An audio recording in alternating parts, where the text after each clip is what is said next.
Hello and welcome to MYCast, the indie horror podcast based on and around the fictional Mycho Universe. And today I'd like to welcome a very special guest, but I couldn't find one. So instead we have Mr. Dave Hon Ma Chu. How are you, sir? Yay! I'm a last-minute replacement for your very special guest. No, I say this at the beginning of every podcast. I use that joke and then I explain that I use that joke on everyone who comes on so that no one feels like I'm picking on them. No, it's sad Because now. I thought you had some more important. we live in an inclusive society. I don't want anyone to feel bad or like I'm singling them out to pick on them. So everyone gets the same joke, and therefore Oh, it's fine. special then. How are you?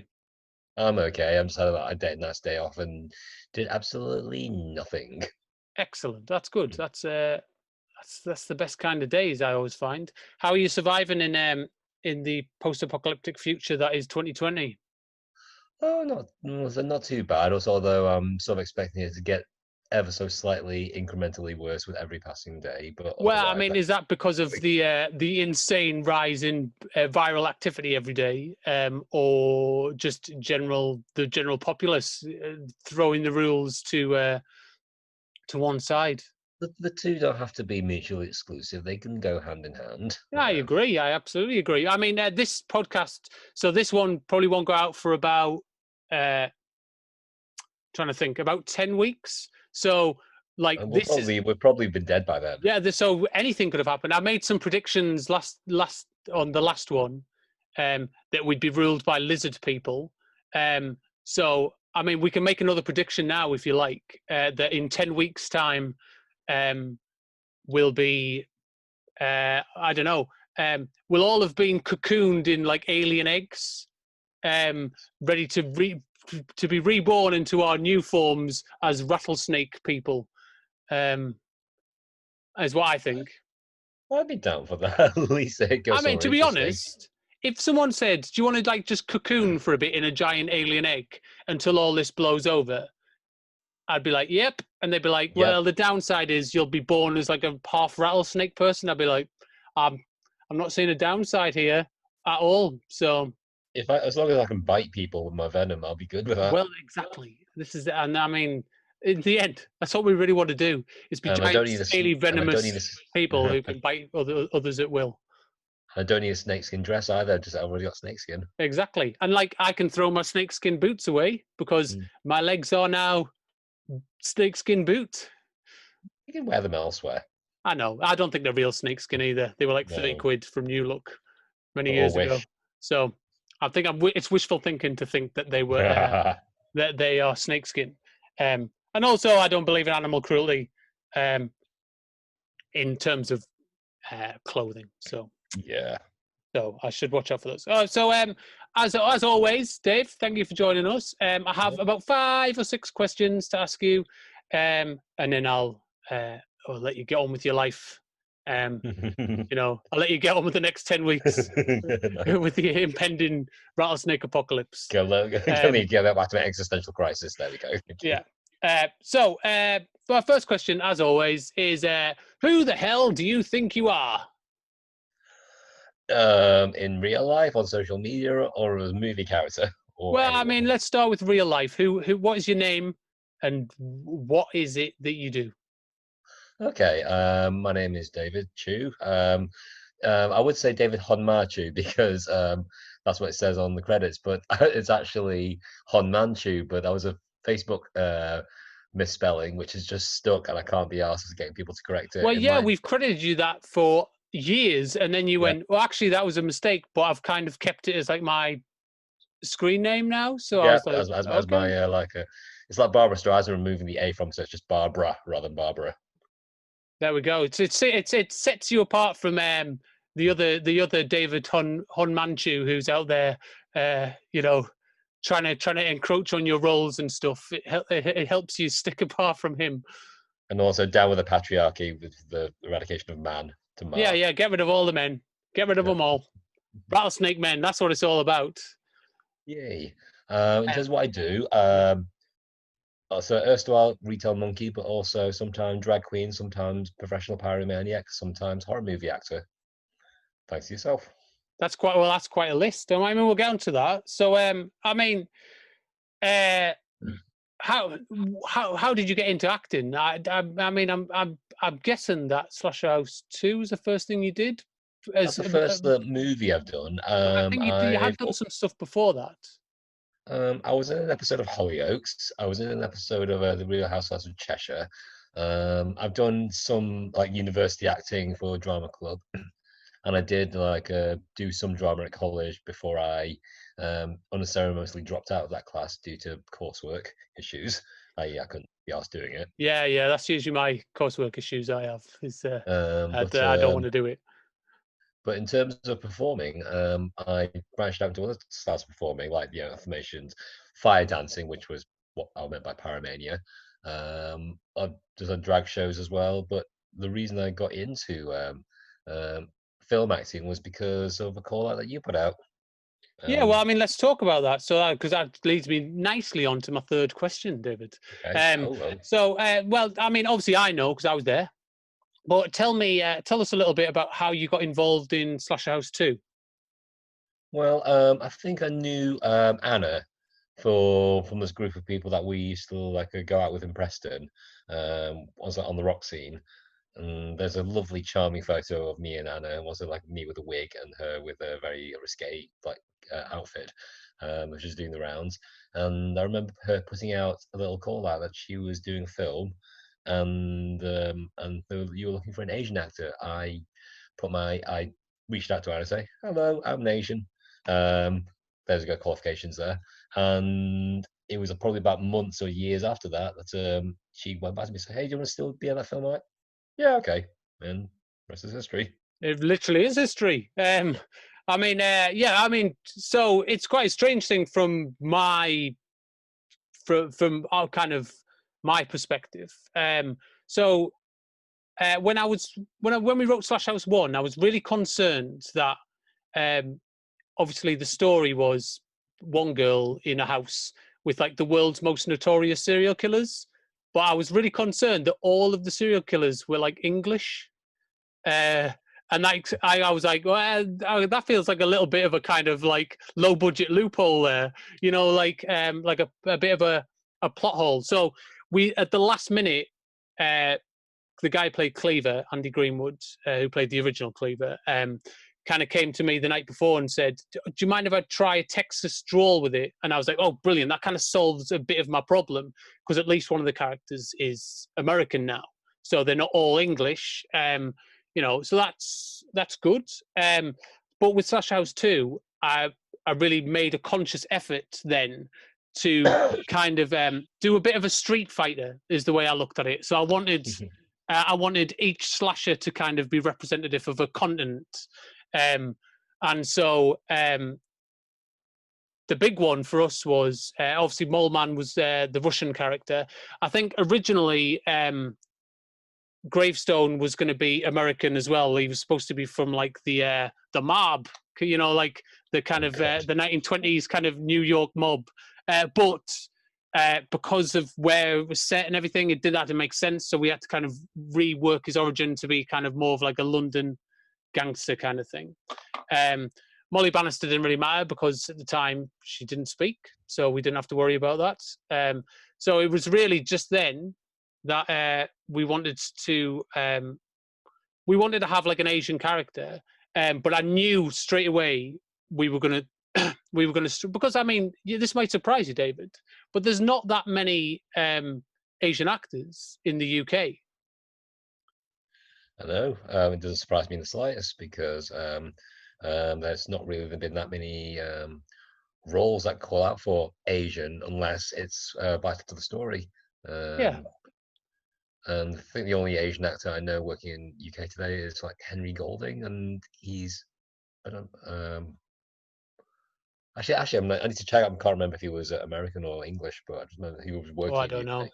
But so what I did was I wrote a character called Jacob Takushi who was half Japanese and half Chinese, so that basically we could have basically I was casting the net wider in terms of opportunity, but also our ability to cast. Because the last thing we really wanted to do was cast like just any old actor as that character. You know what I mean? We really wanted that that to go to the right person. And initially, we'd actually cast a Japanese gentleman. I can't even remember his name now. And we really, really struggled to get him to even understand what we were doing. So we'd have it. We told him about the project, sent him the script. He was like, "Yep, that sounds great. I'll do it." And then we'd tell him dates, and he'd go, "What is this again? What are we making?" And it was kind of, and this went all the way up to like the night before we were shooting, and he basically said, "Oh, I can't. Sorry, I can't do today. I'm having back surgery tomorrow." But we'd been pre-producing like all 2 weeks leading up to it, sending him things, getting his clothing size, working through the schedule with him, and then he just suddenly dropped this on us. And so I said, "Look, let's just get him out." And as luck would have it, it didn't feel like luck at the time, but the shoot with Jacob's character ended up being split into 2 days. So I said, "Look, let's just shoot up to when he appears, and then we'll worry about that in the break." Which was essentially about 2 or 3 weeks until we could get back into the location. So in that time, Anna threw a call out to say, "Can someone, does someone want to do this role?" And you applied, and I'd met you about 10 years ago in Jilly's Rock World. Possibly. It was a messy couple of years back then. But I remember you saying to me at the time, because I was just kind of starting out then, really. It must have been 2005, 2006. Wow. And you said to me, "Oh, I'm really interested in acting." And I said, "Oh, right, we should do something then." And then, just obviously years went by, and I guess I never really thought about that exchange until Anna said, "Oh, Dave wants to do it. Chinese Dave from Preston wants to do it." And I knew you as Dave Dragon. I don't know why. That was your nickname. Okay. I think maybe because of the type of staff I was playing about with was called the Dragon staff. So yeah, well, I mean, it was a friend introduced me to you as Dave Dragon. So I was like, "Dave Dragon? No way!" And that just suddenly felt like a perfect fit. Do you know what I mean? Like, does he want to come and do it? Yeah. And it was so that was quite exciting for me. But I mean, this is what, in terms of writing, this is where things I think, always get really interesting in filmmaking. Yeah, because very much the same way that I wrote Cleaver in Slasher House 1 as a throwaway character. Like, it was like a cliche almost, like a killer clown, like running around with a cleaver. I thought, no one's going to care about that, I need something that's a bit of a cliche for the first kill. And then like Andy really brought that character to life. You know what I mean? To the point where now he's got 2 of his own films and about to have a 3rd, Jacob was a little bit the same, as I kind of wrote this kind of like what I thought was like a kind of quite cliche character, like, like a guy in a suit with like an animal mask on. And it all just felt like quite a big cliche. Until you stepped on set and said his first lines, and there was like this insane moment where I just went, "Oh my God, like, this is like a proper character." Like, you know what I mean? Like, and I mean, in terms of Slash House 2, I think you were only on Slash House 2 for a couple of days, weren't you? I only did 1 day of shooting. Bloody, that's nuts to think about, considering how big your role is in the film in general. But I mean, so let's talk about Slash House 2 first. So what was it like working on that? Obviously, I know I was there.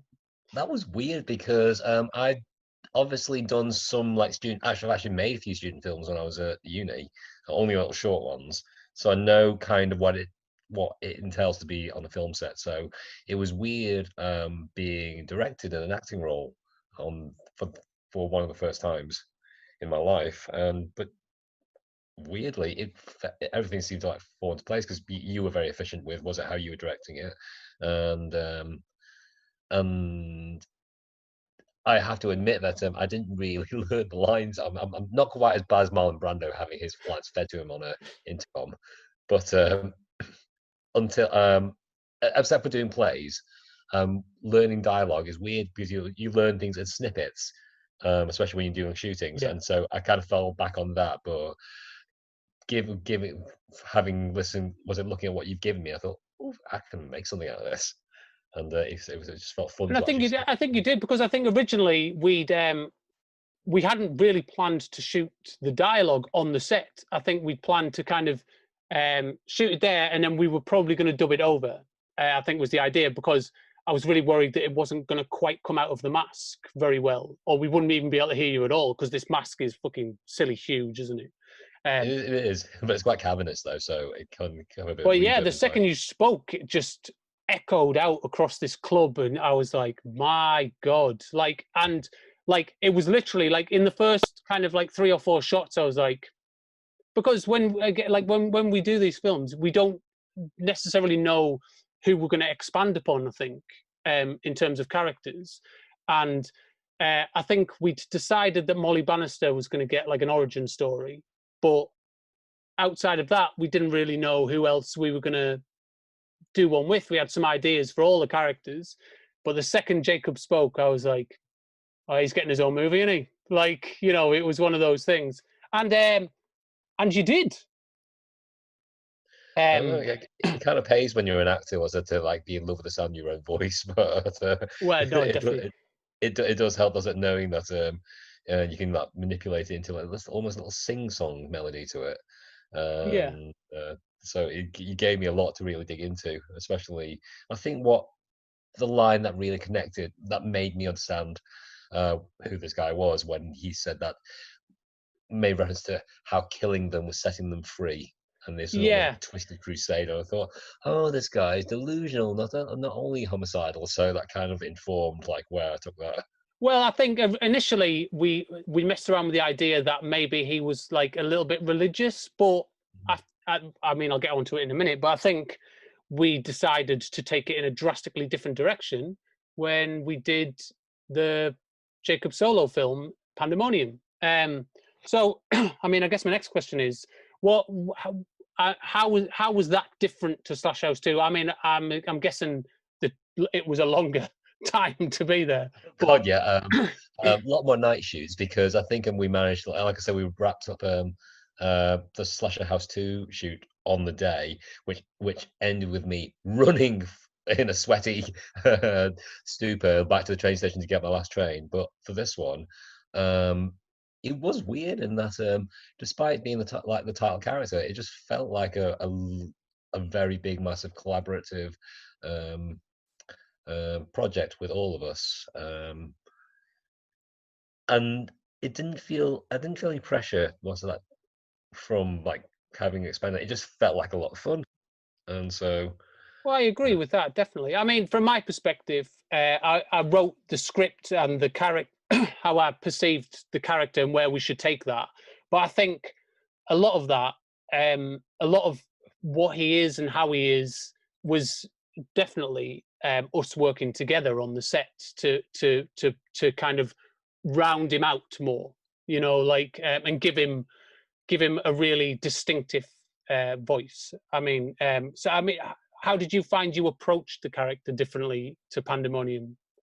I think I was one of the simplest way to answer that is I spoke slowly, more slowly on this one, because I think because it was the first time I did approach this character on the first one, I didn't realize how quickly I spoke, and I kind of felt like it was in a rush to get the dialogue out. But for this one, when I heard my own voice back, I thought, no, I can take this a bit slower, and that kind of informed my body language as well. That I didn't have to be this like rabid animal that a lot of the serial killers are. I could just like take my time and enjoy what I do, Yeah, whether it's killing people on set or actually acting like I'm killing people on set. yeah. I think the interesting angle with Jacob is that we really went for like a James Bond style serial killer, where he's like very slick with everything that he does. It's all He's very calm about the way he approaches everything. He's not like Cleaver, where he's running around laughing his head off, and he's not like Thorn, where he's smashing through walls and, you know, growling. And it was because we've done so many of these films now. It really was, what's a different way to approach a serial killer? And I think really landing on that kind of James Bond angle with the kind of suave, sophisticated kind of movement and kind of body language, but with the one-liners is yeah, very much like I have to like thank you for giving me like a license to like come up with the almost the worst like puns to end each a kill with, license and to pun. That'll be license to the pun. that'll be the name of your autobiography. Pandemonium. Oh, I love it. Yeah, there we There go. we go. But also with the James Bond as well as the body language, I think I kind of looked at Michael Myers as well for the way he walks in terms of, Well, like I said, yeah, he's not anywhere.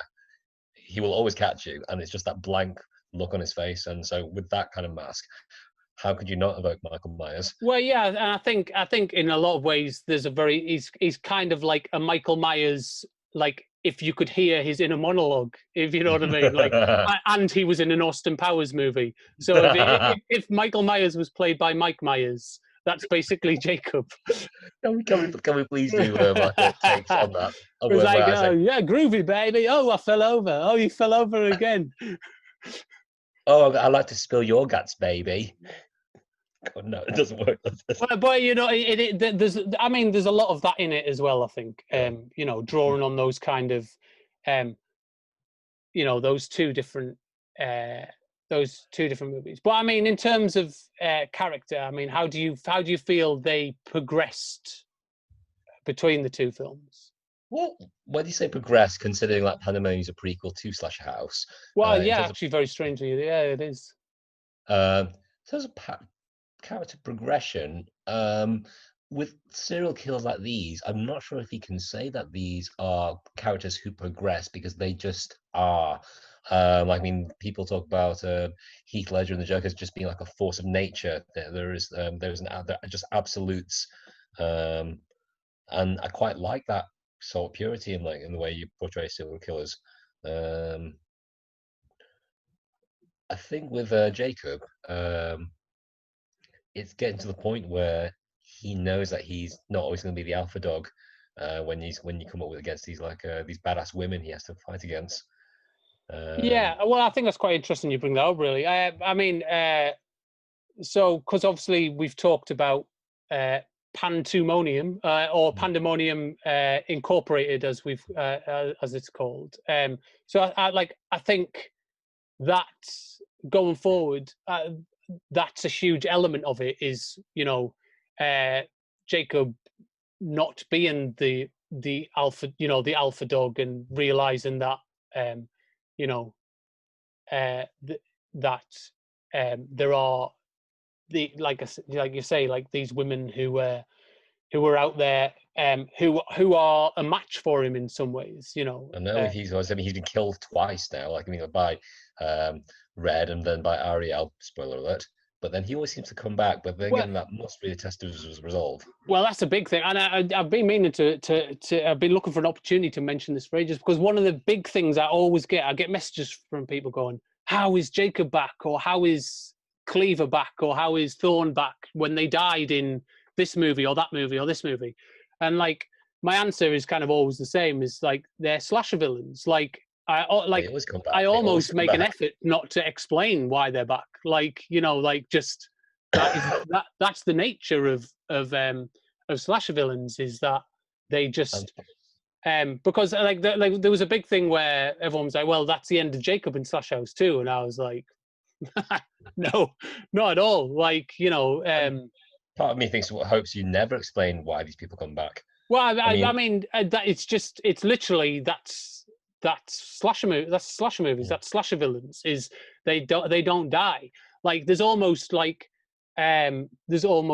no reason why Jason comes back every time. I mean, I think early on, they used to kind of spend about 20 minutes, you know, giving us a little run around the houses of how and why and what and when, you know, he rises from the grave, or what happened, you know, why a machete through there didn't kill him last time, or, you know. But the thing that always stood out for me was Jason Goes to Hell, the final Friday, Yeah, with where he's just Freddy. like, "Hello, it's me," and like you go, "Oh right," like So what? How did he survive toxic waste dump from part 8? And Yeah, can you turn into like this slug or something like that, which possess people or something as well, well? yeah. But just before number 9, in number 8, he got drowned in toxic waste and turned into a child. As you do. So no, but they just chose not to explain that. And then part 10 is exactly the same. They just went, it's Jason, isn't it? And I thought, brilliant. And I think eventually this it's just a shorthand for like, how's Jacob in Slash House 3? I don't know. Business as usual. He's a fucking slasher villain, isn't he? Like, how's Mole Man in Slash House 3? Fucking, he's a slasher villain. So that's quite, so I mean, I look forward to, like, I could bloody make Pandemonium movies for the rest of my life. Like, and again, it was one of those things where on Slash House 2, I was like, oh, this character's got legs, maybe we could do his own film. And I thought, how much are you going to get out of Killer Panda who does puns, So we did one film, and I thought, we'll do one, and that'll probably be it, just to get this stupid Pandemonium joke out of my head, like, and it's still there. And then honestly, like, again, day 3, I was like, well, I know exactly where the sequel to this can go, I know exactly where the trilogy can go, and before you know it, there we go. That's a world exclusive. Maybe there'll be a Pandemonium. Post-pandemic, was it world, do you reckon? Well, I don't want to say too much, Dave, but it might go nicely with my my third part to the Bannister Dollhouse trilogy. So internet-connected universes. I never miss a trick when it comes to things like that. So I guess that kind of leads me to my last question, which is, so what's next for you? I mean, you're quite a busy chap, even in lockdown. You've been up to a lot of stuff. Yeah, I did a few digital drag shows where, which is where that training or education in film production came in handy, where I shot, performed and edited my own music videos for certain shows. And hopefully I can get to do more of these as the world keeps turning and keeps cancelling live shows. I've done a few live shows since as well, but it's just a case of keeping going and see what's available, especially Halloween's coming up, because Halloween used to be like the bread and butter. Yeah, of course. But obviously the live shows have taken a bit of a backseat now, so we're just waiting to see what goes on after that. Well, I mean, thank you for joining me. No, thank you. It's been lovely having you. So I'll just say my P's and Q's and dot my lowercase J's, and then I'll let you go. So thank you for joining us, everyone. You can listen to these podcasts at anchor.fm/Mycho, MYCHO. So we have them all there currently, the current ones, but you can also listen to them a month early at patreon.com/Mycho, MYCHO. And I think it costs like about £1 or $2 or whatever to get these you get four or five podcasts a month for free if you subscribe to the thing. Well, for £1 or whatever. But we do have different tiers as well. So we have merchandise discounts and credits on our short films and etc. If you go to myco.co.uk, you can buy films there, including Pandemonium, starring Dave, and Slash House 2, also starring Dave. You can buy T-shirts and all sorts of things there, including a Pandemonium face mask to protect you from the lizard people or the rattlesnake men or whatever crazy world we now live in. You're wearing some sort of animal face on yourself at some point. So thank you for joining me, Dave. Thank you for listening, everybody. I hope you enjoyed it, and we'll catch you next time. I can't remember who we've got next. I think it's Maria Lee Metheringham from Mask of Thorn. So join us next time to hear what she has to say about how horrible it is working with us. Excellent. Thanks, everyone. Goodbye. Adios.